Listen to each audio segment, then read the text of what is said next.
Bonsoir tout le monde. Hier, à la même heure, je pensais qu'aujourd'hui, à 18h30 environ, j'allais annoncer qu'il y a 30 000 signatures. Et j'aurais été content d'annoncer un chiffre aussi élevé. En fait, il y en a plus de 110 000 personnes qui ont signé cette pétition. Bon, cette pétition, elle est orientée contre le budget de François Bayrou, c'est sûr, mais aussi contre tous les articles 49.3 qui ont été sollicités pour faire passer des lois que personne n'acceptait. Je pense notamment à toute la mobilisation qu'il y a eu sur les retraites. Moi, j'ai participé à quasiment toutes les manifestations concernant les retraites, alors que je ne le fais jamais d'habitude, tellement j'ai été outré par ce qui se passait. Et on devait s'aligner sur l'Europe. Et pourquoi? On est en France, on n'est pas en Espagne, on n'est pas en Italie, etc.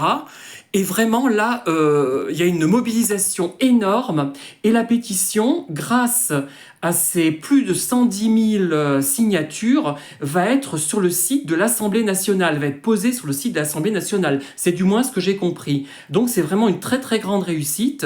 Mais c'est vraiment une réussite qui est liée à la mobilisation de toute une population, enfin toute non, parce qu'on est que 110 000, contre le gouvernement Bayrou, ses errances, des choses très choquantes qui se sont déroulées avec notamment Notre-Dame de Bétharram, mais aussi l'action d'Elisabeth Borne, calamiteuse, le manque de respect dont on a fait l'objet, même si une partie de la gauche quand même a mis un peu d'huile sur le feu, il faut le dire, mais c'est tout ça, ce n'est pas seulement les 211 milliards donnés aux entreprises en pure perte, enfin en pure perte peut-être pas, mais non vérifiables, non vérifiés, qui ont provoqué cela.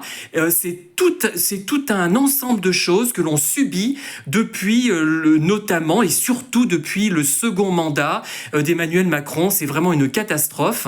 Je trouve qu'on est au bord soit du coup d'État, soit de la guerre civile, mais le gouvernement ne se rend compte de rien. J'espère que cette pétition, le résultat de ces pétitions, même, il y en a eu d'autres qui ont marché, vont enfin faire comprendre au gouvernement où on en est, à quelle extrémité on en est, quoi. C'est pas possible de ne pas prendre conscience d'être borné à ce point-là intellectuellement. Voilà. Merci de m'avoir écouté. À très bientôt.